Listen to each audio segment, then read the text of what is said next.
Hello friends, welcome back to GK Prince Academy. तो आज के इस वीडियो में हम बात करेंगे उत्तर प्रदेश से रिलेटेड संक्षिप्त अवलोकन, यानी कि जीके जीएस से संबंधित जितने भी छोटी छोटी चीज़ें हैं और मेन पॉइंट हैं उसको हम कवर करने वाले इस वीडियो में, जो कि यूपी से रिलेटेड होगा। ठीक है, तो चलिए वीडियो को स्टार्ट करते हैं। इंपॉर्टेंट वीडियो है, वीडियो को एंड तक देखना, तभी इसका फ़ायदा जो एग्जाम में भरपूर तरीके से मिल पाएगा। ठीक है, स्टार्ट करने से पहले अगर आप लोग चैनल पर नए हो, अभी तक सब्सक्राइब नहीं किया है तो चैनल को सब्सक्राइब करें और अपने दोस्तों में ज़्यादा से ज़्यादा शेयर करें। ठीक है, इसके और भी 10-10 मिनट के वीडियो भी बनाए जा चुके हैं, तो उसका प्लेलिस्ट बना दिया, तो आप लोग जाकर चैनल पेज से भी देख सकते हैं या लिंक डिस्क्रिप्शन में दूंगा, आप लोग वहां से भी उसको देख सकते हैं, रिवीजन कर सकते हैं। ठीक है, तो चलिए उत्तर प्रदेश के बारे में जानते हैं। इसमें जो चीज़ मेन चीज़ें हैं, सबसे पहले हम देखेंगे इसमें राजकीय प्रतीक के बारे में। तो राजकीय पशु का क्या नाम है, तो बारहसिंगा है। ठीक है, राजकीय पक्षी है सारस अथवा क्रौंच भी इसको कहा जाता है। ठीक है, दोनों में से कोई एक आएगा, सारस आएगा या फिर क्रौंच आएगा, दोनों की बात एक ही होगी। ठीक है, राजकीय वृक्ष की बात करेंगे तो अशोक का पेड़ है, और राजकीय पुष्प जो है वो पलाश का फूल होता है। ठीक है, जो कि राजकीय पुष्प माना गया उत्तर प्रदेश का। राजकीय चिन्ह की बात करेंगे तो ये हो जाएगा, एक वृत्त में दो मछली एक तीर धनुष होता है, जो कि 1938 में स्वीकृत किया गया था फर्स्ट टाइम। ठीक है, कब से अपनाया गया है, 1938 से इसको अपनाया गया है। इसके बाद राजकीय खेल की बात करेंगे तो हॉकी है। ठीक है, इसके बाद इसमें राजकीय भाषा की बात करेंगे तो हिंदी है प्रथम, और दूसरी जो है वो उर्दू है। ठीक है, राजकीय नृत्य की बात करेंगे तो कथक है, यानी कि शास्त्रीय नृत्य भी जिसको कहते हैं, पूछ लिया जाता है कभी कभी शास्त्रीय नृत्य क्या है, तो वो उत्तर प्रदेश क्या है, कथक है। ठीक है, तो ये भी ध्यान में रखिएगा। अब उत्तर प्रदेश में सर्वप्रथम जो कुछ हुआ है वो देखते हैं। तो उत्तर प्रदेश के प्रथम राज्यपाल का क्या नाम था, तो श्रीमती सरोजनी नायडू जो बनी थी वो उत्तर प्रदेश की प्रथम राज्यपाल बनी थी। उत्तर प्रदेश के प्रथम मुख्यमंत्री कौन बने थे, तो वो थे पंडित गोविंद बल्लभ पंत। ठीक है, इसके बाद उत्तर प्रदेश विधानसभा के प्रथम अध्यक्ष कौन थे, तो वो थे राजर्षि पुरुषोत्तम दास टंडन थे, जो कि उत्तर प्रदेश विधानसभा के प्रथम अध्यक्ष थे। उत्तर प्रदेश की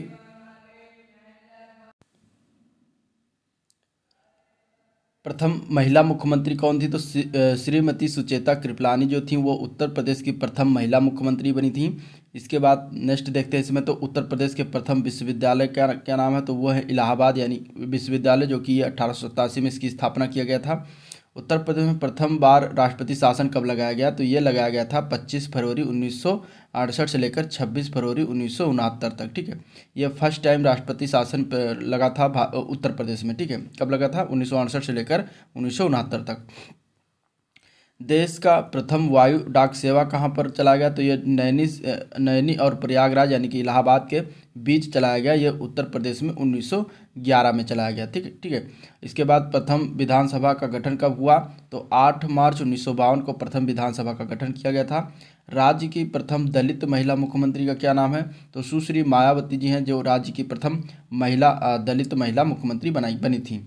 इसके बाद राज्य का प्रथम एकमात्र मुक्त विश्वविद्यालय कौन सा है, तो वह है राजर्षि टंडन मुक्त विश्वविद्यालय, जो कि ये प्रयागराज में है, और ये कब स्थापना हुई थी इसकी, तो 1999 में। ठीक है, ये बातें हो गई।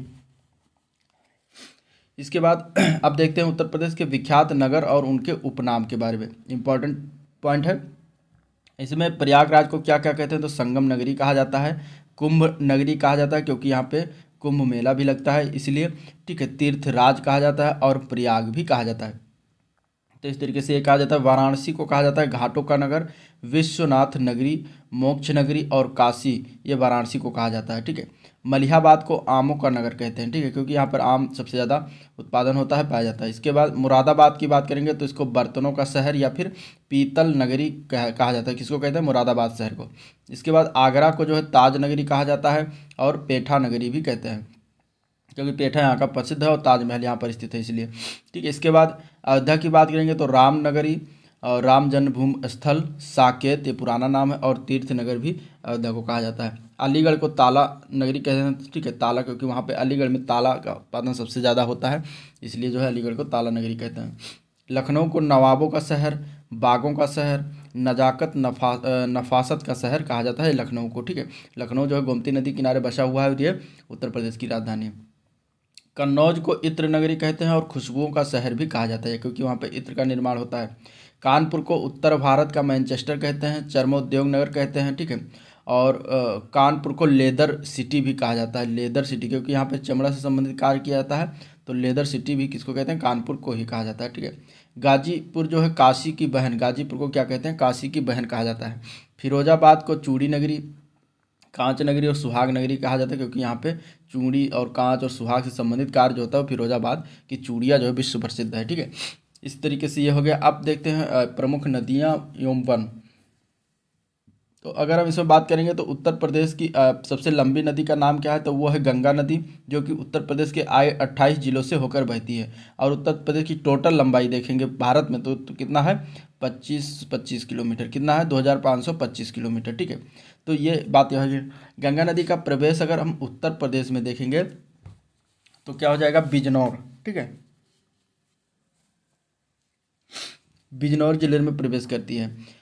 सबसे कम वन वाला जिला जो है क्षेत्रफल की दृष्टि से तो संत रविदास नगर यानी कि भदोही जिला है। और सर्वाधिक वन जिला वाला बात करेंगे तो वो हो जाएगा सोनभद्र। ठीक है, राष्ट्रीय उद्यान की बात करेंगे तो एक है दुधवा नेशनल पार्क यानी दुधवा राष्ट्रीय उद्यान, जो कि लखीमपुर खीरी में है। ये 1977 में इसको राष्ट्रीय उद्यान बनाया गया था। इसके बाद राज्य का प्रथम वन्यजीव विहार की बात करेंगे तो ये चंद प्रभा वन्यजीव विहार है, जो कि ये चंदौली में है, 1957 में स्थापित किया गया था। ठीक है, सबसे बड़ा वन्यजीव विहार की बात करेंगे तो ये कौन सा हो जाएगा, तो ये हो जाएगा हस्तिनापुर।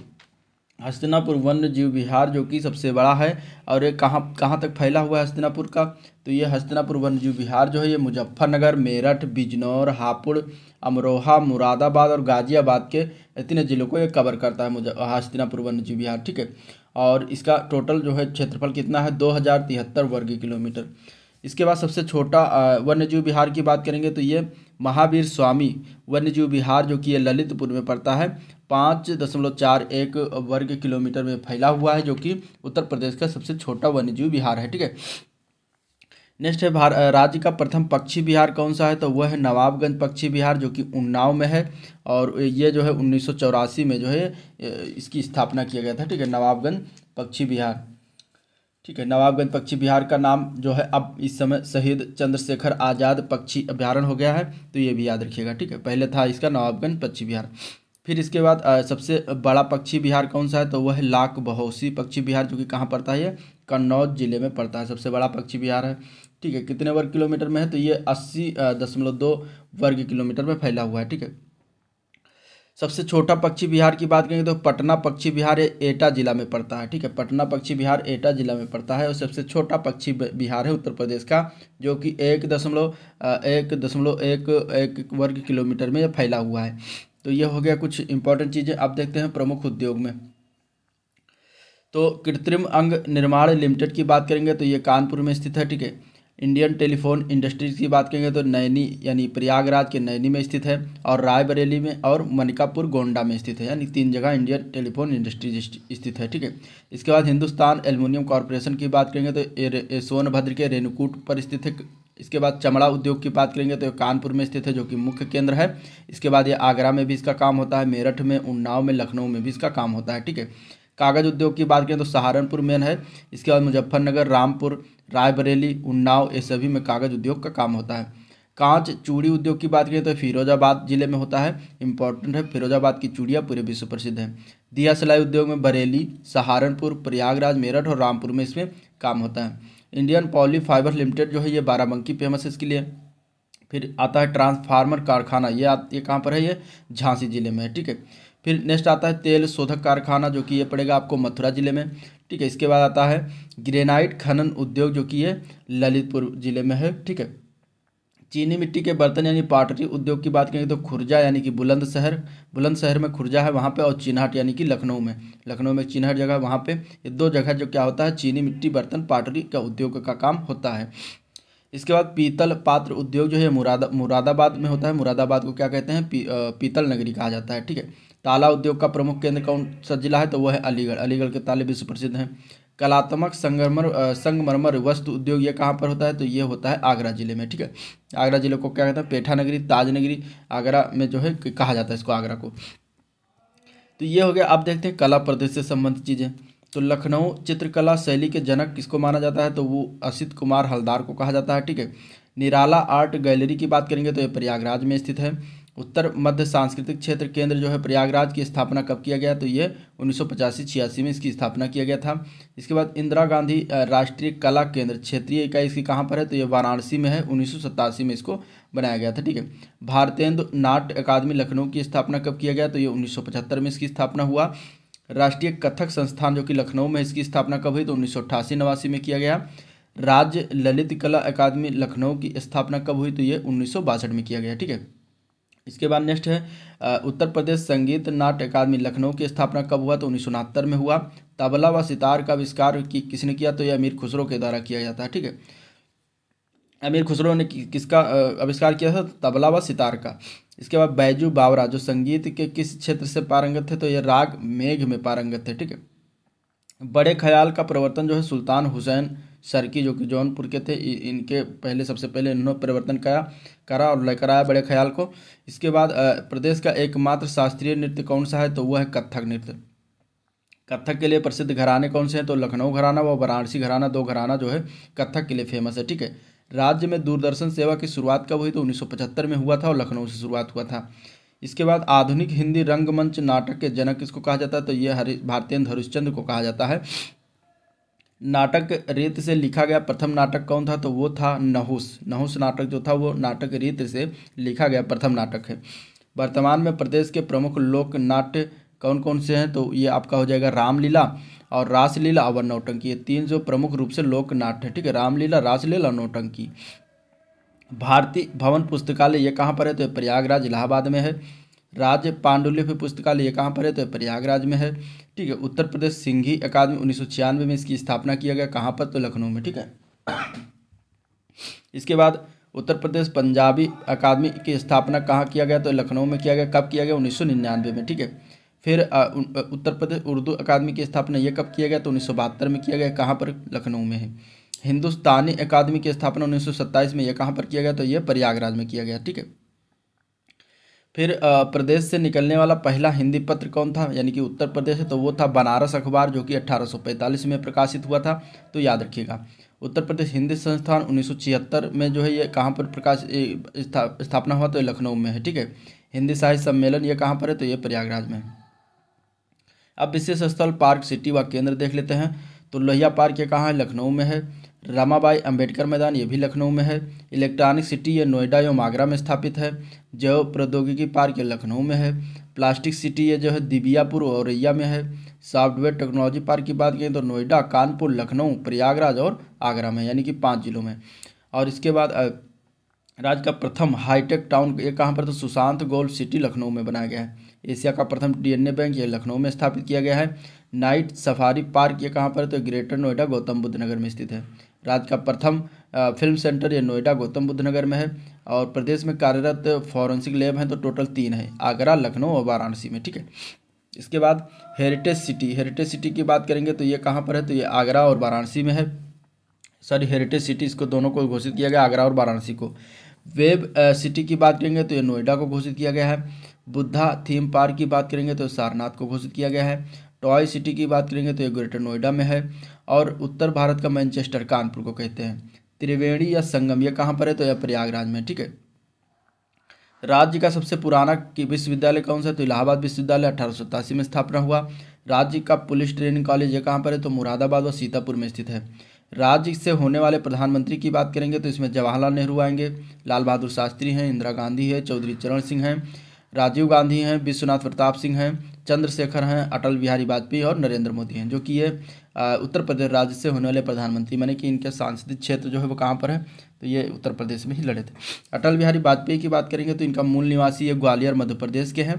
और नरेंद्र मोदी के मूल निवासी कहाँ पर है, तो बाड़नगर गुजरात के हैं। इनका संसदीय क्षेत्र उत्तर प्रदेश में होने के कारण इन्हें उत्तर प्रदेश से बनाए गए प्रधानमंत्रियों में रखा जाता है, ठीक है। आगरा की स्थापना किसने किया था, तो सुल्तान सिकंदर लोदी के द्वारा किया गया था 1504 ईस्वी में, ठीक है। अयोध्या का प्राचीन नाम क्या था, अयाज शाह। क्या नाम था, अयाज शाह।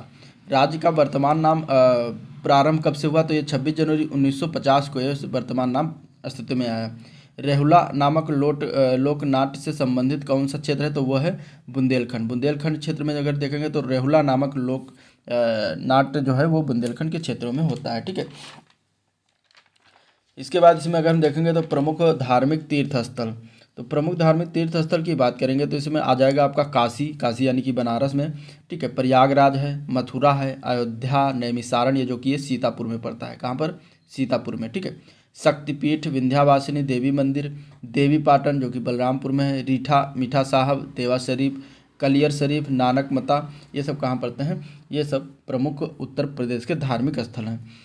फिर प्रमुख लोकगीत की बात करेंगे तो इसमें कजरी है, रसिया है, चैती है, पूरन है, ढोला, भरथर है, भगत, आल्हा, बिरहा, ब्रज आदि सब जब क्या है इसके उत्तर प्रदेश के प्रमुख लोकगीत हैं, ठीक है, क्या है, उत्तर प्रदेश के प्रमुख लोकगीत हैं, ठीक है। चलिए नेक्स्ट आप देखते हैं वन्य जीव संबंधी कुछ प्रमुख कार्यक्रम जो चलाया गया उत्तर प्रदेश में, उसके बारे में देख लेते हैं। तो लुप्त प्रजातियों हेतु जो है प्रजनन केंद्र, ये लखनऊ में वर्ष 1984-85 में रखा गया। उसका उद्देश्य क्या था, काला हिरन, उदबिलाव, कोकर आदि लुप्त प्राणियों का जो है प्रजनन कराना।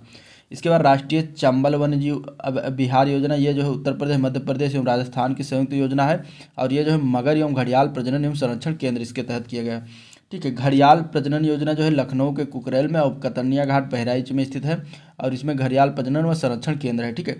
प्रोजेक्ट टाइगर प्रोटेक्शन फोर्स, ये जो है दुधवा टाइगर रिजर्व के लिए 112 सदस्यीय दल का गठन किया गया। प्रोजेक्ट एलिफेंट, ये 1992 में भारत सरकार के द्वारा चला गया। इसके तहत उत्तर प्रदेश में 3 शिवालिक, बिजनौर व वन प्रभागों को जो है सम्मिलित किया गया, ठीक है। National conservation plan for ecosystem तो 2013-14 में आया, वन्य जीव संरक्षण से संबंधित था इसका उद्देश्य। नाइट सफारी पार्क जो है ये कहाँ पर, तो ये इटावा में है, और ये जो है बब्बर शेर व लायन सफारी प्रजनन केंद्र से संबंधित है। इसके बाद उत्तर प्रदेश के पक्षी विहार की बात कर लेते हैं। तो उत्तर प्रदेश में पक्षी विहार की अगर हम बात करेंगे तो पहला आता है इसमें उन्नाव पक्षी विहार, नवाबगंज पक्षी विहार। नवाबगंज पक्षी विहार कहाँ पर है, तो ये उन्नाव में है। 1984 में स्थापना किया गया था। इसका अब लेटेस्ट नाम क्या है, तो इसका अब नाम है लेटेस्ट नाम क्या है, चंद्रशेखर आज़ाद पक्षी विहार। क्या नाम है, चंद्रशेखर आज़ाद पक्षी विहार, ठीक है। चंद्रशेखर आज़ाद पक्षी अभ्यारण्य या फिर नवाबगंज पक्षी अभ्यारण्य 1984 में उन्नाव जिले में। लाख बहोसी पक्षी विहार ये कहाँ, तो 1988 में स्थापना हुआ, ये कन्नौज में स्थित है, ठीक है। इसके बाद ओखला पक्षी विहार 1990 में गौतम बुद्ध नगर में स्थित है। विजय सागर पक्षी विहार 1990 में स्थापना हुआ, महोबा जिले में स्थित है, और इधर क्षेत्रफल दिया है। पटना पक्षी विहार 1990 में एटा में है, ठीक है। इसमें इंपॉर्टेंट है किस जिले में स्थित है, क्योंकि यही पूछा जाता है। सूर सरोवर पक्षी विहार ये आगरा इटावा में पड़ता है। सुरहा ताल पक्षी विहार जो कि जिसको जयप्रकाश नारायण पक्षी विहार कहा जाता है, ये बलिया जिले में है, ठीक है। और डॉक्टर भीमराव अम्बेडकर पक्षी विहार ये प्रतापगढ़ जिले में है, ठीक है। तो ये कुछ हो गया। इसके बाद एक और है शेखा झील। शेखा झील की बात करेंगे तो ये कहाँ पर है, ये अलीगढ़ में है, ठीक है। ये 2016 में इसकी स्थापना किया गया अलीगढ़ में, शेखा झील जिसको कहते हैं, ठीक है। तो ये हो गया। अब पटना पक्षी विहार कहाँ पर है, एटा में है, ये तो हो ही गया। फिर सांडी पक्षी विहार ये कहाँ पर है, सांडी पक्षी विहार हरदोई जिला में है, ठीक है। सांडी पक्षी विहार कहाँ पर है, हरदोई जिले में। और बखीरा पक्षी विहार इंपॉर्टेंट है, बखीरा पक्षी विहार ये कहाँ पर स्थित है, ये संत कबीर नगर बस्ती जिले में, ठीक है, संत कबीर नगर में स्थित है, ठीक है। इसको अभी हाल ही में क्या घोषित किया गया है, ये वेटलैंड यानी रामसर स्थल घोषित किया गया है, इंपॉर्टेंट है, ठीक है। तो ये चीज़ें हो गई। चलिए अब अगला देखते हैं। आगे है उत्तर प्रदेश के वन्यजीव विहार। तो वन्यजीव विहार में अगर हम देखेंगे तो सबसे पहला है चंबल वन्यजीव विहार, तो ये 1979 में स्थापना किया गया, इटावा और आगरा में पड़ता है चंबल वन्यजीव विहार, ठीक है। फिर कतनिया वन्यजीव विहार ये आपका पड़ेगा 1976 में स्थापना होता है बहराइच में, ठीक है। रानीपुर वन्यजीव विहार बांदा में है और ये 1977 में इसकी स्थापना हुई, ठीक है। इसके बाद चंद्रप्रभा वन्यजीव विहार चंदौली में है और ये 1957 में स्थापना किया गया था, और ये जो है पहला उत्तर प्रदेश का पहला वन्यजीव विहार था चंद्रप्रभा। कैमूर वन्यजीव विहार जो है मिर्जापुर में है और ये 1982 में इसकी स्थापना हुई। सोहेलवा वन्यजीव विहार ये कहाँ पर है, 1988 में स्थापना किया गया, और गोंडा, बलरामपुर और श्रावस्ती 3 जिलों में सोहेला वन्यजीव विहार फैला हुआ है। कछुआ वन्यजीव विहार जो है ये वाराणसी में है, ये 1989 में इसकी स्थापना हुई, ठीक है। तो ये हो गया राष्ट्रीय चंबल। एक है राष्ट्रीय चंबल वन्यजीव विहार, ये कहाँ पर, आगरा इटावा में पड़ेगा, ठीक है। महावीर स्वामी वन्यजीव विहार की बात करेंगे तो सबसे छोटा वन्यजीव विहार है, और कहाँ पर है, ललितपुर में है। कहाँ पर है, ललितपुर में है महावीर स्वामी वन्यजीव विहार, ठीक है। महावीर स्वामी वन्यजीव विहार जो कि ललितपुर में और सबसे छोटा है उत्तर प्रदेश का, ठीक है। तो ये चीज़ें हो गई। एक है हस्तिनापुर वन्यजीव विहार, ये कहाँ पर सबसे बड़ा है, जो कि उत्तर प्रदेश में मुजफ्फरनगर, मेरठ, बिजनौर, हापुड़, अमरोहा, मुरादाबाद और गाजियाबाद में स्थित है, ठीक है। सोहागी बरवा वन्यजीव विहार ये महाराजगंज में है, और इसके बाद अगर हम देखेंगे तो सारे हो गए। कछुआ वन्यजीव विहार याद रखिएगा, ये वाराणसी में है। ठीक है, अब देखते हैं उत्तर प्रदेश की नदियों के बारे में। तो गंगा नदी की बात करेंगे तो गंगा नदी का उद्गम स्रोत कहाँ पर है, तो ये गंगोत्री हिमनद से निकलती है उत्तराखंड से। ठीक है, और इनकी सहायक नदियों में हम देखेंगे तो रामगंगा, घाघरा, गंडक, महानंदा, कोसी, यमुना, टोंस और सोन नदियाँ हैं जो गंगा नदी की सहायक नदी है। गंगा जो उत्तर प्रदेश में बहने वाली सबसे बड़ी नदी है, भारत में इसकी लंबाई देखेंगे तो 2525 किलोमीटर है।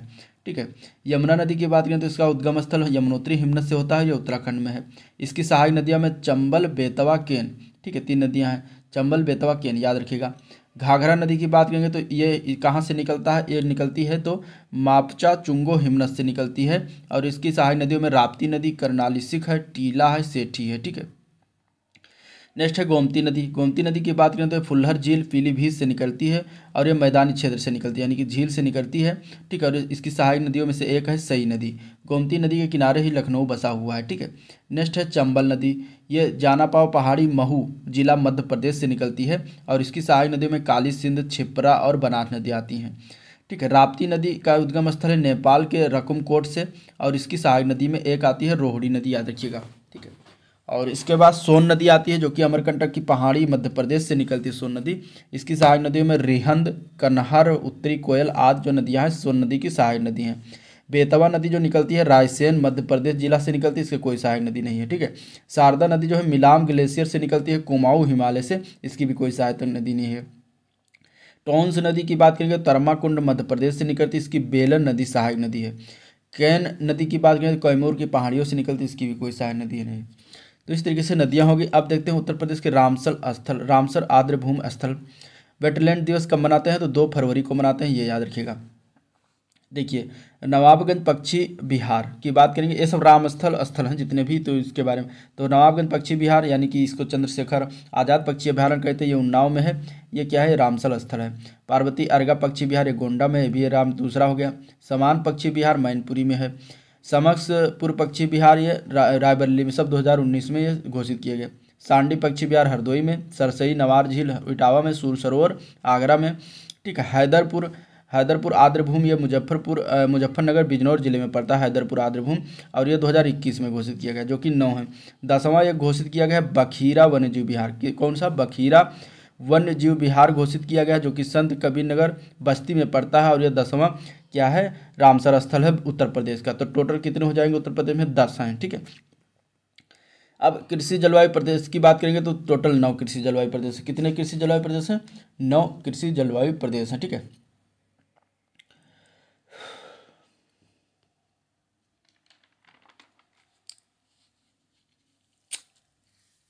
इसके बाद अगर हम देखेंगे तो आलू निर्यात जोन ये कहाँ पर है, तो ये आगरा में है।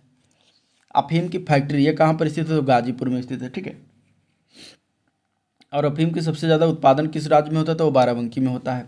सर्वाधिक सिंचाई की बात करेंगे तो सबसे ज़्यादा नलकूप से होता है, इसके बाद नहर से, फिर कुआं से। ठीक है, उत्तर प्रदेश की कृषि अनुसंधान परिषद ये कहाँ पर है, लखनऊ जिले में है। राष्ट्रीय कृषि वानिकी अनुसंधान केंद्र ये कहाँ पर है, ये झांसी जिले में है। भारतीय गन्ना अनुसंधान केंद्र ये कहाँ पर है, लखनऊ में। भारतीय दलहन अनुसंधान संस्थान कानपुर में। भारतीय सब्जी अनुसंधान संस्थान वाराणसी में। केंद्रीय उपोष्ण बागवानी संस्थान लखनऊ में है। इसका पहले नाम था केंद्रीय आम अनुसंधान संस्थान, जिसको बदलकर अब केंद्रीय उपोष्ण बागवानी संस्थान कर दिया गया। ठीक है, कृषि प्रौद्योगिकी के बारे में देखेंगे तो सरदार वल्लभ भाई कृषि एवं प्रौद्योगिकी विश्वविद्यालय मेरठ में है। चंद्रशेखर आज़ाद कृषि एवं प्रौद्योगिकी विश्वविद्यालय कानपुर में। आचार्य नरेंद्र देव कृषि एवं प्रौद्योगिकी विश्वविद्यालय अयोध्या में। और सैन हिगनबाटम कृषि प्रौद्योगिकी एवं विज्ञान विश्वविद्यालय प्रयागराज में। बांदा कृषि एवं प्रौद्योगिकी विश्वविद्यालय बांदा में है। ऊतक संवर्धन प्रयोगशाला लखनऊ में। और राजकीय फल संरक्षण एवं डिब्बाबंद संस्थान लखनऊ में है। गन्ना उत्तर प्रदेश गन्ना शोध परिषद ये कहाँ पर है, शाहजहाँपुर में। ठीक है, केंद्रीय आलू अनुसंधान संस्थान ये कहाँ पर है, मेरठ में। केंद्रीय आलू अनुसंधान केंद्र बाबूगढ़ गाजियाबाद में। ठीक है, केंद्रीय आलू अनुसंधान संस्थान मेरठ में और आलू अनुसंधान केंद्र बाबूगढ़ गाजियाबाद में। इसके बाद नहरें, नदी और लाभान्वित जिले की बात करेंगे।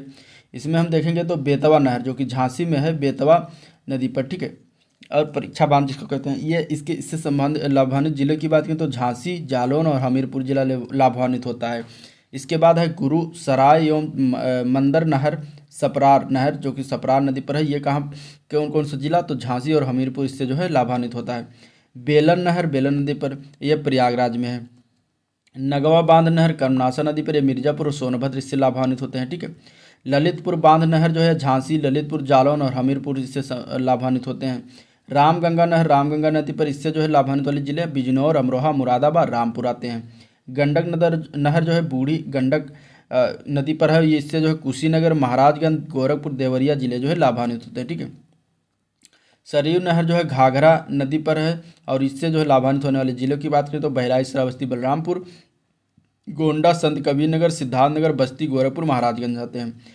रिहंद घाटी परियोजना, ये रिहंद नदी पर, इससे मिर्जापुर, सोनभद्र, प्रयागराज, वाराणसी लाभान्वित होता है। मेजा जलाशय नहर बेलन नदी पर, यह जो है प्रयागराज और मिर्जापुर इससे जो है लाभान्वित जिला है। अर्जुन बांध नहर धसान नदी पर, ठीक है, धसान नदी पर, यह जो है हमीरपुर जिला इससे लाभान्वित होता है। अभी इसको हाल ही फिलहाल में योगी जी द्वारा जो है क्या करते हैं शिलान्यास किया गया। अरोहरा बांध गडई नदी पर जो है वाराणसी और मिर्जापुर, उत्तर प्रदेश करंट अफेयर देखेगा उसमें डिटेल है। रानी लक्ष्मीबाई बांध नहर जो है माता टीला बांध जिसको कहते हैं, ये जो है झांसी, ललितपुर और हमीरपुर, जालौन जो है जिला इससे लाभान्वित होते हैं। केन नहर पन्ना नदी पर है, ये जो है बांदा जिला इससे लाभान्वित होता है। अब उत्तर प्रदेश में नहर तंत्र की बात करेंगे तो पूर्वी यमुना नहर की बात करेंगे तो सहारनपुर इसका उद्गम स्थल हो जाएगा। यमुना नदी पर प्रदेश की सबसे पुरानी नहर हो जाएगी पूर्वी यमुना नहर। लंबाई इसकी टोटल है 1550 किलोमीटर और इसके लाभान्वित जिले सहारनपुर, मुजफ्फरनगर, मेरठ, शामली, हापुड़, गाजियाबाद आते हैं, ठीक है। ऊपरी गंगा नहर की बात करेंगे तो हरिद्वार इसका उद्गम स्थल है, गंगा नदी से निकलता है। इसकी लंबाई है 6496 किलोमीटर और इससे जो है लाभान्वित वाले इतने सारे जिले हैं यानी कि बुलंद सहारनपुर, मेरठ, मुजफ्फरनगर, शामली, गाजियाबाद और बुलंदशहर, अलीगढ़, मथुरा, एटा, फिरोजाबाद, मैनपुरी, कानपुर, फर्रुखाबाद, फतेहपुर आदि जिले जो है ऊपरी गंगा नहर से लाभान्वित होते हैं। आगरा नहर की बात करेंगे तो ओखला से निकलती है और ये जो है यमुना नदी से होती है, मतलब उद्गम स्थल इसका। इसकी लंबाई 1873 किलोमीटर है। नई दिल्ली, गुड़गांव, मथुरा, आगरा और भरतपुर को लाभान्वित करती है। फिर आता है निचली गंगा नहर, ये नरौरा स्थान से उद्गम स्थल है इसका और गंगा नदी से निकलती है। 8278 किलोमीटर इसकी लंबाई है और ये जो है बुलंदशहर, अलीगढ़, एटा, फिरोजाबाद, मैनपुरी, फर्रुखाबाद, प्रयागराज को लाभान्वित करती है। शारदा नहर जो है बनबासा से निकलती है शारदा नदी पर, नेपाल की सीमा पर और उत्तर प्रदेश सर्वाधिक लंबी नहर है, ठीक है। 9961 किलोमीटर इसकी लंबाई है। और पीलीभीत, बरेली, शाहजहांपुर, लखीमपुर खीरी, हरदोई, सीतापुर यानी पूर्वोत्तर क्षेत्र के जितने भी जिले हैं उनको लाभान्वित करते हैं, ठीक है। लखनऊ, रायबरेली होते हुए सुल्तानपुर, प्रतापगढ़, प्रयागराज को जाती है। अब इसके बाद देखते हैं इसमें तो प्रदेश का औद्योगिक नगर की बात करेंगे तो कानपुर है। प्रदेश का प्रमुख औद्योगिक नगर कौन सा है? कानपुर है। सीमेंट के कारखाने कहाँ पर है? तो चुर्क एवं डाला में है, ये सोनभद्र में पड़ता है, ठीक है। चुर्क एवं डाला जगह का नाम है। स्कूल पेपर ऑफ टेक्नोलॉजी ये सहारनपुर में है क्योंकि कागज उद्योग निर्माण कहाँ था? अधिकतर सहारनपुर में होता है। उत्तर प्रदेश राज्य औद्योगिक विकास निगम ये कानपुर में स्थापना हो 1961 में, ठीक है। उत्तर प्रदेश लघु उद्योग निगम ये भी कानपुर में 1958 में इसकी स्थापना हुई। अब उत्तर प्रदेश में प्रमुख स्थित प्रमुख उद्योग की बात करेंगे तो डीजल लोकोमोटिव वर्क्स ये मडुआडीह वाराणसी में स्थित है। सिंगरौली कोयला खान ये कहाँ पर? सिंगरौली सोनभद्र में स्थित है, ठीक है। हिंदुस्तान एरोनॉटिक्स लिमिटेड ये कहाँ पर है? लखनऊ और कानपुर दो जगह स्थित है। भारत इलेक्ट्रॉनिक लिमिटेड ये गाजियाबाद में है। उर्वरक कारखाना की बात करेंगे तो गोरखपुर, गोंडा और प्रयागराज में स्थित है और इसके अलावा कानपुर में भी स्थित है, ठीक है।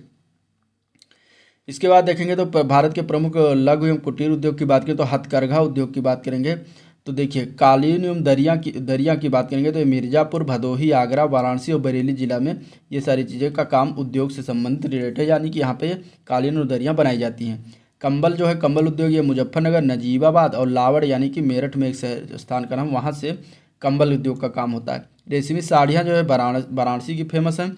जरी, चिकन व गोटे का काम ये लखनऊ और बनारस में होता है, ठीक है। पीतल व अन्य धातु की बात करेंगे तो इसमें आपका आ जाएगा पीतल के बर्तन की बात करेंगे तो मुरादाबाद, मिर्ज़ापुर, ठीक है, दो जगह फेमस संबंधित जिला है। ताला उद्योग अलीगढ़, चाकू रामपुर और कैंची कहाँ पर? मेरठ से संबंधित। मेरठ में खेल के सामान भी फेमस है। ये हो गया। अब प्रदेश के प्रमुख औद्योगिक नगर की बात करेंगे तो वो हो जाएगा कानपुर। सीमेंट के कारखाने चुर्क एवं Dalla, school of paper technology Saharanpur, Uttar Pradesh राज्य औद्योगिक निगम ये कानपुर, ये बातें हो गई है, ठीक है। ये सारी बातें अभी ऊपर हो चुकी हैं। उत्तर प्रदेश में प्रमुख उद्देश्य ये भी हो चुका है, 2 बार हो गया है। अब देखते हैं प्रदेश में प्रमुख लघु एवं कुटीर उद्योग, तो ये भी बातें हो गई हैं, ठीक है, ये भी हो चुका है। आप देखते हैं आगे कुछ महत्वपूर्ण तथ्य। तो राज्य का सबसे बड़ा उद्योग क्या हो जाएगा, हथकरघा उद्योग है राज्य का सबसे बड़ा उद्योग, ठीक है। सर्वाधिक रोजगार देने वाला उद्योग कौन सा है, तो वो है कृषि उद्योग। प्रथम चीनी मिल कहाँ पर स्थापना हुआ, तो प्रतापपुर देवरिया जिला में स्थापना हुआ है। उत्तर भारत का मैनचेस्टर कानपुर कहते हैं। भारत इलेक्ट्रॉनिक लिमिटेड ये गाजियाबाद में है। अफीम कारखाना गाजीपुर में है। ट्रांसफार्मर कारखाना झांसी और मेरठ में है, ठीक है। कोयला खनन उद्योग सिंगरौली सोनभद्र में है। परमाणु ऊर्जा संयंत्र कहाँ पर है, नरौरा बुलंदशहर में। बांसुरी उद्योग पीलीभीत में है। और टेराकोटा उद्योग ये गोरखपुर में है, ठीक है। दिया सलाई उद्योग जो है बरेली, सहारनपुर, प्रयागराज, मेरठ और रामपुर जिलों में होता है। औद्योगिक पार्क क्षेत्र और सिटी के बारे में देखेंगे तो राज्य के प्रथम देखेंगे निर्यात संवर्धन औद्योगिक पार्क ये कहाँ पर है, ये ग्रेटर नोएडा में है, ठीक है। निर्यात संवर्धन औद्योगिक पार्क जो कि राज्य का प्रथम है कहाँ पर है, ग्रेटर नोएडा में। और इसके बाद देखेंगे इलेक्ट्रॉनिक सिटी, तो वो नोएडा और आगरा जिले को इलेक्ट्रॉनिक सिटी कहा जाता है। लेदर टेक्नोलॉजी पार्क ये उन्नाव में स्थित है। और जैव प्रौद्योगिकी पार्क लखनऊ में स्थित है। साइंस सिटी लखनऊ में है। लायन सफारी पार्क ये कहाँ पर है, इटावा में, ठीक है। प्लास्टिक सिटी कहाँ पर है, कानपुर देहात औरैया में। और इसके बाद रुद्राक्ष कन्वेंशन सेंटर ये कहाँ पर बनाया गया है, तो ये वाराणसी में बनाया गया है। ये जापान के सहयोग से बना है, ठीक है। फिर इसके बाद राष्ट्रीय ताप विद्युत निगम द्वारा उत्तर प्रदेश में स्थापित संयंत्र की बात करेंगे तो देखिए दादरी ताप विद्युत संयंत्र की बात करेंगे तो कोयला आधारित है और इसकी क्षमता 1820 मेगावाट। टांडा ताप विद्युत संयंत्र की बात करेंगे तो ये भी कोयला आधारित है, इसकी क्षमता कितनी है, 1760 मेगावाट, ठीक है। फिरोज गांधी ऊंचाहार ताप विद्युत संयंत्र की बात करें तो ये कोयला आधारित है, इसकी क्षमता कितनी है, 1550 मेगावाट। सिंगरौली ताप विद्युत संयंत्र की बात करें तो कोयला आधारित है, इसकी क्षमता है 2000 मेगावाट, ठीक है। रिहंद ताप विद्युत संयंत्र की बात करें तो कोयला आधारित है, 3000 मेगावाट की क्षमता इसकी। औरैया की बात करें तो ये कितने हैं, गैस आधारित है, ठीक है। और ये जो है 663 मेगावाट इसकी क्षमता है। दादरी ताप विद्युत संयंत्र की बात करें तो गैस ऊर्जा आधारित है, इसकी क्षमता है 829 मेगावाट। उत्तर प्रदेश राज्य विद्युत निगम के ताप विद्युत संयंत्र की बात करेंगे तो ये सब क्या है, ये राज्य विद्युत निगम के ताप संयंत्र वो एनटीपीसी की था। एनटीपीसी माने राष्ट्रीय ताप विद्युत निगम के द्वारा, ठीक है था। तो राज्य विद्युत निगम के ताप विद्युत संयंत्र की बात करेंगे तो उसमें आएगा अनपरा जो कि सोनभद्र में ताप विद्युत संयंत्र ये, इसकी क्षमता 1630 मेगावाट। ओबरा सोनभद्र में है, ये इसकी 1288 है। हरदुआगंज अलीगढ़ में पड़ता है ताप विद्युत संयंत्र, इसकी क्षमता इसकी कितनी है, 665 मेगावाट। पनकी ताप विद्युत संयंत्र जो कि कानपुर में है, इसकी क्षमता है 210 मेगावाट। परीक्षा ताप विद्युत संयंत्र झांसी में, इसकी क्षमता है 1140 मेगावाट। तो ये बातें हो गई। अब देखते हैं Yamuna express way. Yamuna express way की बात करें तो ग्रेटर नोएडा से आगरा तक जाती है, ठीक है। ग्रेटर नोएडा से आगरा तक जाती है यमुना एक्सप्रेस वे। और इसकी कुल लंबाई कितनी है, तो इसकी कुल लंबाई है 165 किलोमीटर, ठीक है। 165.5 किलोमीटर है इसकी कुल लंबाई, ठीक है। यमुना एक्सप्रेस वे की कितनी लंबाई, 165.5 किलोमीटर। इसके बाद इसके अगर हम बात करेंगे तो लाभान्वित जिले कौन कौन से हैं इसमें, तो गौतम बुद्ध नगर, अलीगढ़, मथुरा, हाथरस और आगरा से होकर ये गुजरती है ये express way, Yamuna express way, ठीक है। इसका पहले नाम था ताज एक्सप्रेस वे, ठीक है। और इसके बाद अगर हम बात करेंगे तो इसका यमुना एक्सप्रेस वे औद्योगिक विकास प्राधिकरण यानी कि ईडा के द्वारा इसे समर्पित है। और इसके अगर हम बात करते हैं आगे नेक्स्ट, तो इसमें अगर हम देखते हैं तो इसमें लेन की संख्या इसमें 6 लेन है, ठीक है। और ये जो है इसके लेन की चौड़ाई कितनी होगी, 3.75 मीटर प्रत्येक की है। तो ये बातें होगी। अब इसके बाद देखते हैं इसमें दूसरा है गंगा एक्सप्रेस वे।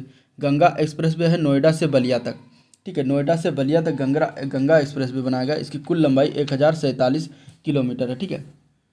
एक गंगा एक्सप्रेस वे की जो है 20 दिसंबर को जो है स्टार्ट किया गया था प्रधानमंत्री मोदी द्वारा शाहजहांपुर के द्वारा, जो मेरठ से प्रयागराज को जाती है वो, उसकी कुल लंबाई 594 किलोमीटर, ठीक है। तो इस तरीके से उसको भी याद रखिएगा और इसको भी याद रखिएगा। अब इसमें लाभान्वित जिले की बात करेंगे तो बलिया, गाजीपुर, वाराणसी, भदोही, प्रयागराज, ऊंचाहार और उन्नाव, कानपुर, कन्नौज, फतेहगढ़, बदायूं, नरौरा, बुलंदशहर और नोएडा आज जिले से लाभान्वित होने वाले हैं। इसके बाद पूर्वांचल एक्सप्रेसवे की बात करेंगे तो ये गाजीपुर से लखनऊ को जाती है पूर्वांचल एक्सप्रेसवे, ठीक है। गाजीपुर से लखनऊ कहाँ मतलब जाती है, इसकी कुल लंबाई कितनी हो जाएगी, 341 किलोमीटर। और इससे लाभान्वित जिले की बात करें तो गाजीपुर, मऊ, आजमगढ़, अम्बेडकर नगर, सुल्तानपुर, अयोध्या, अमेठी, बाराबंकी व लखनऊ आता है।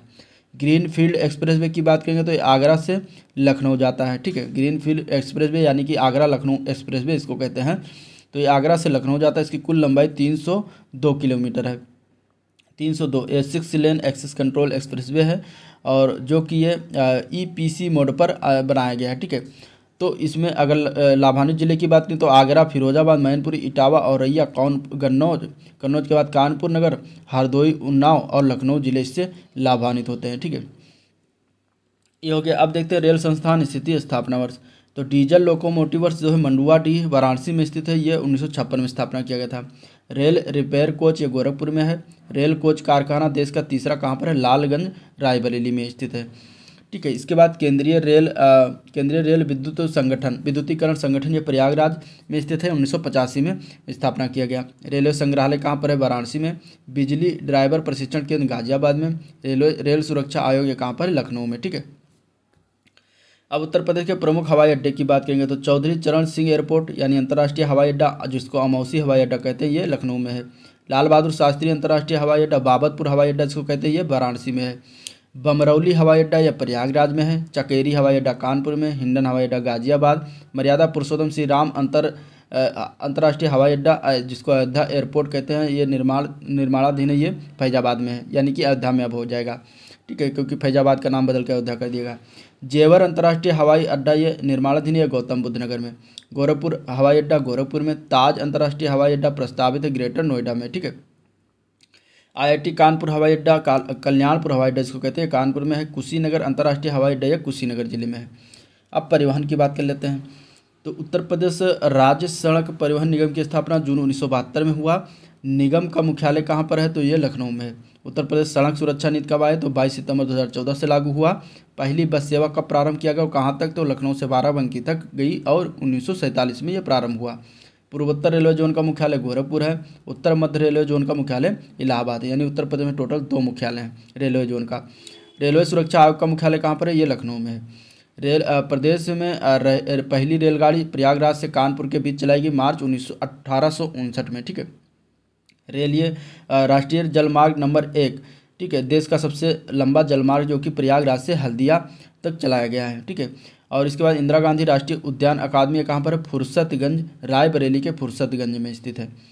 अब प्रदेश का कुछ ऐतिहासिक परिचय देख लेते हैं। तो काशी जो महाजनपद है इसकी राजधानी वाराणसी हुआ करती थी और वर्तमान स्थिति वाराणसी के आसपास वाला क्षेत्र था। ठीक है, कौशल महाजनपद की राजधानी श्रावस्ती व अयोध्या हुआ करते थे और अवध क्षेत्र के आसपास अगर देखेंगे तो वो क्षेत्र था। ठीक है, कुरु महाजनपद की राजधानी इंद्रप्रस्थ हुआ करती थी। मेरठ, दिल्ली, थानेश्वर के आसपास के क्षेत्र को कुरु महाजनपद कहा जाता था। वत्स महाजनपद की राजधानी कौशाम्बी, ये प्रयागराज के आसपास का क्षेत्र है। सूरसेन महाजनपद की राजधानी मथुरा और यह मथुरा के आसपास का क्षेत्र। मल्ल महाजनपद की राजधानी कुशीनगर, यह देवरिया कुशीनगर के आसपास का क्षेत्र। चेदी महाजनपद की राजधानी सुक्तिमुत्ती या सोत्तीवथी, ये बुंदेलखंड के आसपास के क्षेत्र को कहा जाता है।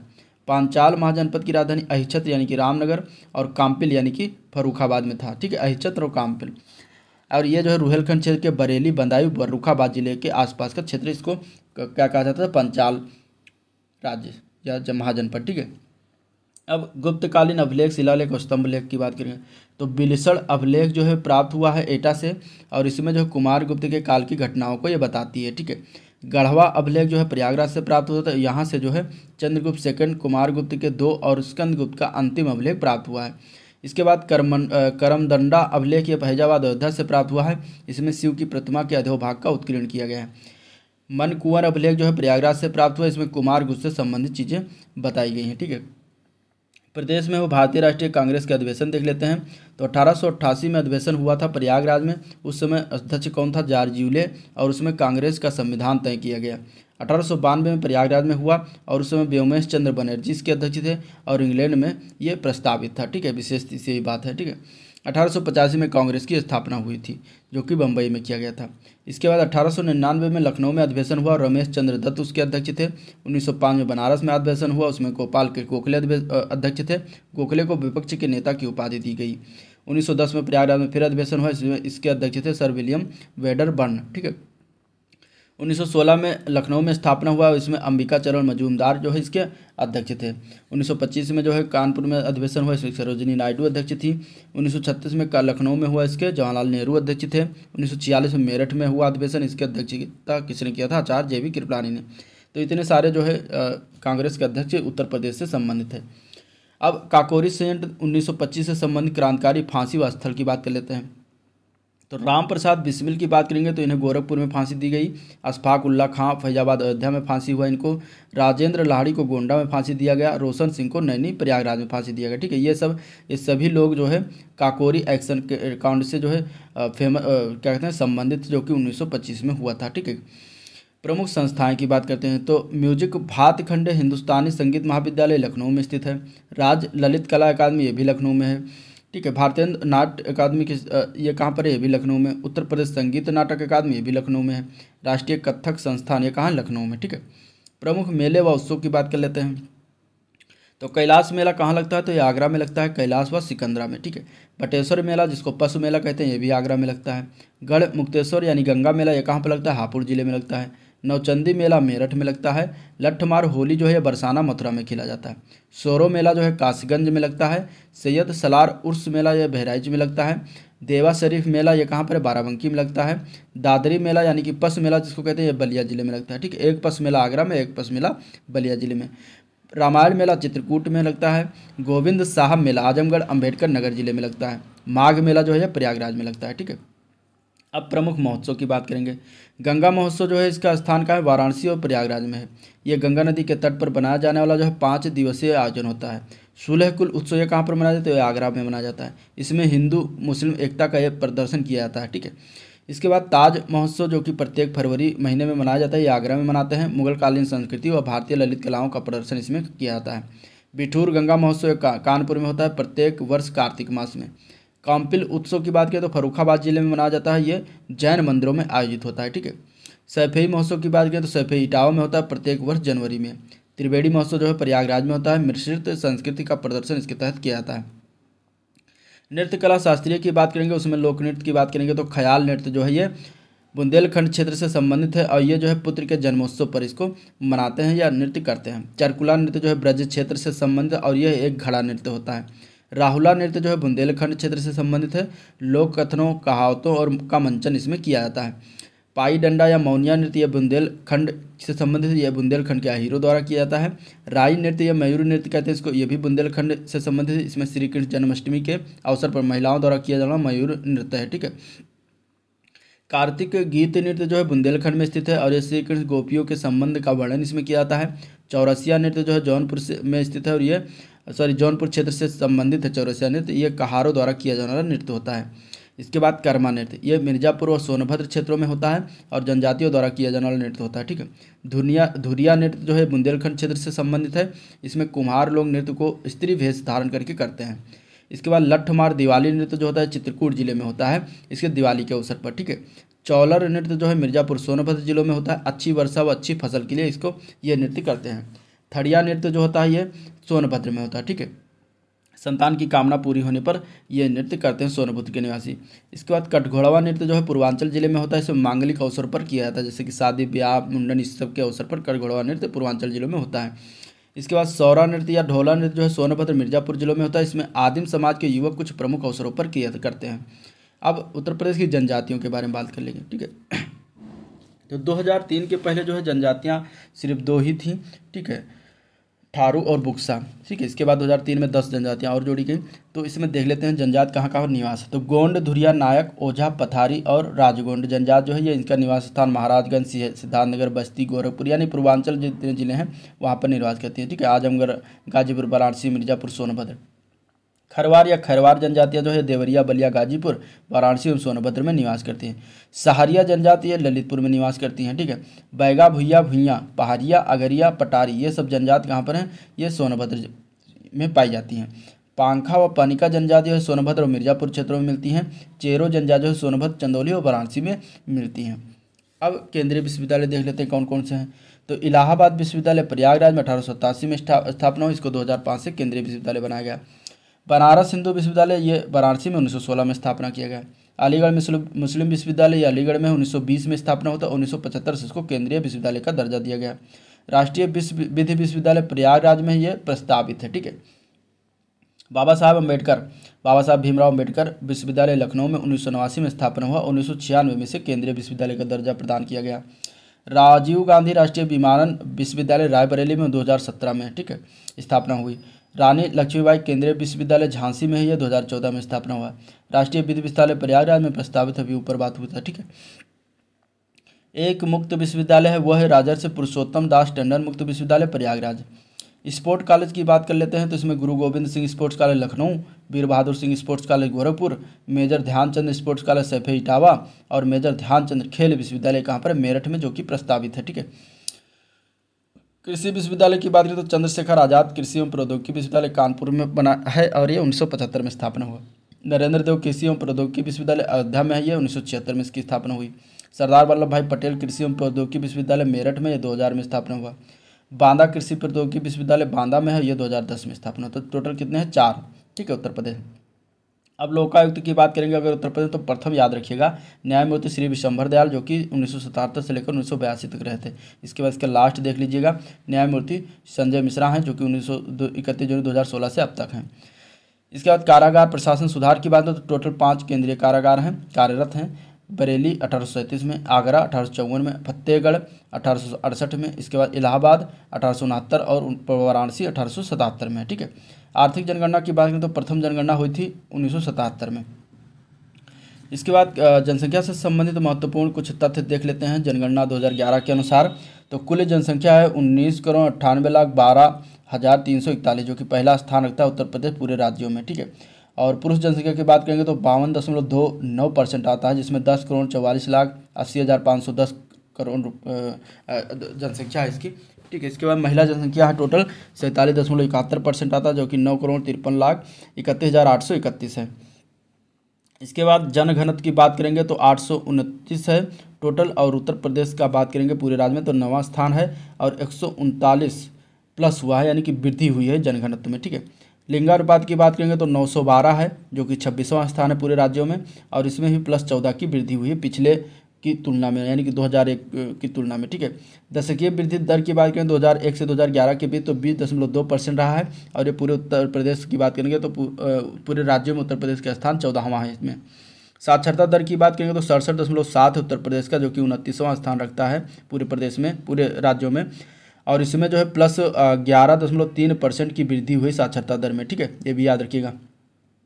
पुरुष साक्षरता दर की बात करें तो 77.3% है, महिला साक्षरता दर की बात करें तो 57.2% है, ठीक है। अब इसमें देख लीजिएगा 67 है टोटल उत्तर प्रदेश, इसमें अगर हम 10 जोड़ेंगे तो पुरुष किया जाएगा, यानी कि 77.7 समथिंग आ जाएगा, और 77.3 है, और अगर इसमें हम 10 माइनस करेंगे तो क्या आ जाएगा, महिला साक्षरता दर किया जाएगा। तो इस तरीके से आप याद रखिएगा। जनसंख्या, नगरीय जनसंख्या का प्रतिशत कितना है तो 22.3% है नगरीय जनसंख्या। ग्रामीण जनसंख्या परसेंटेज 17.7% है, ठीक है। सर्वाधिक जनसंख्या वाला जिला कौन सा तो प्रयागराज है। न्यूनतम जनसंख्या वाला जिला कौन सा है, महोबा जिला। सर्वाधिक जनघनत्व कहाँ पर है तो गाजियाबाद में 3,971 व्यक्ति प्रति वर्ग किलोमीटर में निवास करते हैं। न्यूनतम जनसंख्या घनत्व वाला कौन सा जिला है तो जनघनत्व वाला तो है ललितपुर, 242 प्रति वर्ग किलोमीटर में निवास करते हैं। सर्वाधिक लिंगानुपात वाला जिला जौनपुर है, 1024 है, ठीक है। सर्वाधिक और न्यूनतम लिंगानुपात वाला जिला कौन सा है तो वह गौतम बुद्ध नगर, 851 है। सर्वाधिक साक्षरता दर वाला जिला कौन सा है तो वह गौतम बुद्ध नगर है। न्यूनतम साक्षरता दर वाला जिला कौन सा है वो है श्रावस्ती, ठीक है। सर्वाधिक नगरीय जनसंख्या वाला कौन सा जिला है तो वह गाजियाबाद, और न्यूनतम नगरीय जनसंख्या वाला जिला कौन सा वो है श्रावस्ती। इसके बाद अब कुछ जनसंख्या देखते हैं तो उसमें शीर्ष जिले देख लेते हैं जनसंख्या के मामले में, तो और न्यूनतम और शीर्ष जिले दोनों देखते हैं। तो पहले शीर्ष देखेंगे तो पहले नंबर पर प्रयागराज, दूसरे मुरादाबाद, तीसरे गाजियाबाद, चौथा आजमगढ़, 5वां का नंबर आता है लखनऊ, 6ठा पे कानपुर नगर। और न्यूनतम में देखें सबसे कम जनसंख्या महोबा की, इसके बाद चित्रकूट, फिर हमीरपुर, फिर श्रावस्ती, फिर ललितपुर, फिर बागपत का नंबर आता है। लिंगानुपात के मामले में देखेंगे तो सबसे ज़्यादा है जौनपुर में 1024, फिर आजमगढ़ का 1019, देवरिया 1017, प्रतापगढ़ का 998। न्यूनतम में देखेंगे तो गौतम बुद्ध नगर में 851 सबसे कम, इसके बाद हमीरपुर, फिर बागपत, फिर कानपुर नगर का आता है नंबर, ठीक है। और इसमें है लेकिन 3-4 याद रखिए काफ़ी है। जनघनत्व की बात करेंगे तो सबसे ज़्यादा जनघनत्व कहाँ पर है तो गाजियाबाद में है, इसके बाद वाराणसी नंबर दूसरे पर आता है, तीसरे पर लखनऊ आता है, चौथे पर संत रविदास नगर आता है। और न्यूनतम में देखेंगे तो ललितपुर में सबसे कम जनघनत्व, इसके बाद सोनभद्र, फिर हमीरपुर, फिर महोबा आता है, ठीक है। नेक्स्ट है साक्षरता दर। साक्षरता दर में देखेंगे तो गौतम बुद्ध नगर सबसे ज़्यादा साक्षर है, इसके बाद कानपुर नगर साक्षर, फिर औरैया, इटावा, गाजियाबाद साक्षर। और इसके बाद अगर हम देखें सबसे कम साक्षर तो श्रावस्ती, और सबसे इसके बाद बहराइच, फिर बलरामपुर, फिर बदायूं, फिर रामपुर आता है, ठीक है। नेक्स्ट है पुरुष साक्षरता दर। तो पुरुष साक्षरता दर में सबसे पहले आता है गौतम बुद्ध नगर, औरैया, इटावा, गाजियाबाद, झांसी। और पुरुष साक्षरता दर में देखेंगे न्यूनतम तो श्रावस्ती का सबसे कम, फिर बहराइच, फिर बलरामपुर, बदायूं, रामपुर आता है, ठीक है। फिर आता है महिला साक्षरता दर। तो महिला साक्षरता में सबसे ज़्यादा कानपुर का है, दूसरे पे लखनऊ आता है, ठीक है। तीसरे पे गौतम बुद्ध नगर, याद रखिएगा। सबसे कम महिला साक्षरता दर श्रावस्ती, बलरामपुर, बहराइच, याद रखिएगा, ठीक है। नेक्स्ट है अनुसूचित जाति की परसेंटेज की बात करेंगे। तो सबसे शीर्ष जिले कौन से? तो कौशाम्बी, परसेंटेज में कौशाम्बी जिला में सबसे ज़्यादा अनुसूचित जाति है परसेंट में, ठीक है। दूसरे नंबर पर सीतापुर का नंबर आता है। न्यूनतम जिले की बात करेंगे तो सबसे कम है बागपत में, इसके बाद बरेली में सबसे कम परसेंटेज में अगर देखेंगे, ठीक है। इसके बाद कुल जनसंख्या अनुसूचित जाति एसटी, अनुसूचित जनजाति यानी कि एसटी का परसेंटेज देखेंगे तो सबसे ज़्यादा है सोनभद्र में, इसके बाद ललितपुर, फिर देवरिया, फिर बलिया। सबसे कम एसटी है बागपत में, फिर कन्नौज, फिर बदायूं में आता है, ठीक है। कुल जनसंख्या में नगरीय जनसंख्या का परसेंटेज की बात करेंगे तो नगरीय जनसंख्या में परसेंटेज में पहले नंबर पर गाजियाबाद, दूसरे पर लखनऊ, तीसरे पर कानपुर, चौथे पर गौतम बुद्ध नगर। न्यूनतम जिले की बात करेंगे तो श्रावस्ती का पहला नंबर, कुशीनगर, महाराजगंज, सुल्तानपुर का नंबर आता है, ठीक है। अनुसूचित जाति जनसंख्या की दृष्टि से अगर हम देखेंगे तो पहले नंबर पर सीतापुर आ जाएगा, ठीक है। अगर परसेंटेज की जैसे देखेंगे तो कौन सा आएगा? कौशाम्बी आएगा। तो पहले नंबर पर सीतापुर, दूसरे प्रयागराज और तीसरे पर हरदोई, चौथे पर आजमगढ़ आता है जो कि अनुसूचित जाति सबसे ज़्यादा पाया जाता है। न्यूनतम जिले की बात करेंगे तो बागपत आएगा पहले नंबर पर, श्रावस्ती दूसरे नंबर पर, गौतम बुद्ध नगर तीसरे पर और चौथा महोबा आता है। अनुसूचित जनजाति जनसंख्या की दृष्टि से देखेंगे तो पहला नंबर सोनभद्र का आएगा, दूसरे बलिया, तीसरे देवरिया, चौथे कुशीनगर। और न्यूनतम जिले की बात करें तो बागपत में टोटल 14 एसटी जनजातियाँ हैं, कन्नौज में 15 हैं, बदायूं में 58 जनजातियाँ हैं, ठीक है। शिशु लिंगानुपात की बात करेंगे तो सबसे पहले नंबर पर आता है बलरामपुर, यहाँ पे शिशु लिंगानुपात सबसे ज़्यादा है 950 है। संत कबीर नगर का 942 है, बहराइच का 935 है, सिद्धार्थनगर का 935 है। न्यूनतम में देखेंगे तो बागपत का सबसे कम है 841 शिशु लिंगानुपात, गौतम बुद्ध नगर में 843 और गाजियाबाद में 850 है, ठीक है। इसके बाद दशकीय वृद्धि दर देख लेते हैं। दशकीय वृद्धि नगर में देखेंगे तो सबसे ज़्यादा जो है गौतम बुद्ध नगर में वृद्धि हुई, गाजियाबाद में सेकंड नंबर पर, श्रावस्ती तीसरे नंबर पर है। और न्यूनतम जिले की बात करें तो कानपुर में सबसे कम वृद्धि हुई है, हमीरपुर, इसके बाद बागपत, फिर फतेहपुर का नंबर आता है। धर्म आधारित जनसंख्या की बात करेंगे तो हिंदू जाति की संख्या कितनी है? तो हिंदू धर्म के बात करेंगे तो 15,93,12,654 है, जो संख्या कितने परसेंटेज में? 79.73%। मुस्लिम की बात करेंगे तो कितने हैं? 19.26 परसेंटेज है, जो कि 3,84,83,967 है, ठीक है। सिख की बात करेंगे तो कितने हैं? तो 6,43,500 हैं, जो कि 0.32% है। ईसाई की बात करेंगे तो 3,56,448 जो कि 0.18% है। जैन की बात करें 2,13,267 है, जो कि 0.11% है। सबसे कम की बात करेंगे तो बौद्ध धर्म है 2,06,285 है, जो कि 0.10% है। तो सबसे कम याद रखिएगा किसका है? बौद्ध धर्म का। इसके बाद अन्य आते हैं जिसमें सभी आ जाएंगे नास्तिक वास्तिक टाइप के, तो इसमें 13,598 है, टोटल 0.01% है। तो जिन्होंने धर्म का उल्लेख नहीं किया वो कितने लोग हैं? तो 5,82,682 जो कि 0.29% आते हैं, ठीक है। तो कुल 19,98,12,341 हैं, जो कि 100% आता है। इस तरीके से हो गया। स्लम जनगणना की बात करेंगे 2011, तो देश की कुल स्लम जनसंख्या में उत्तर प्रदेश की स्लम जनसंख्या की हिस्सेदारी 9.5% है। इस दृष्टि से महाराष्ट्र नंबर 1 पर है 18%, आंध्र प्रदेश दूसरे नंबर पर, पश्चिम बंगाल तीसरे नंबर पर आता है। इसके बाद चौथा नंबर किसका आता है? उत्तर प्रदेश का आता है, ठीक है। इसमें अगर हम देखें तो राज्य के बाद उत्तर प्रदेश में वैधानिक नगर 648 है, प्रतिवेदित स्लम नगर 293 में है। कुल स्लम जनसंख्या की बात करेंगे तो 62,39,965 है, ठीक है। अब उत्तर प्रदेश में साक्षरता दर देख लेते हैं, वृद्धि दर। तो 1951 में साक्षरता दर था 12.02%, पुरुष था 19 और महिला थी 4%। 1961 में बात करेंगे तो 20.8% साक्षरता दर था और पुरुष साक्षरता दर कितना था? 32 और महिला की 8% और 8% की वृद्धि हुई थी साक्षरता दर में, ठीक है। इसके बाद 1971 में 23% हुआ, इसमें 3% की वृद्धि हुई। फिर 1981 में 32% और 8% की वृद्धि। इसके बाद 2011 की याद रखिए 67% है, इसमें 11% की वृद्धि हुई। पुरुष की 77 है, महिला की 57 है, ठीक है। और 2001 में 56 था, इसमें 15 की वृद्धि हुई थी। 68 था पुरुष और 42% था महिला, ठीक है। लिंगानुपात की बात करेंगे तो 1961 में 907 था लिंगानुपात, फिर 1971 में 876, 1981 में 882, 1991 में 876, 2001 में 898 और 2011 में इस समय 912 है, ठीक है। तो ये था ओवरऑल कुछ मेन पॉइंट उत्तर प्रदेश के जिसको हम लोगों ने डिस्कशन किया। अगर वीडियो पसंद आया हो तो लाइक करिएगा, चैनल को सब्सक्राइब कर लीजिए और अपने दोस्तों में ज़्यादा से ज़्यादा शेयर करिएगा। ठीक है, तो एंड करते हैं वीडियो को, मिलते हैं नेक्स्ट वीडियो में, तब तक के लिए थैंक यू, नमस्कार।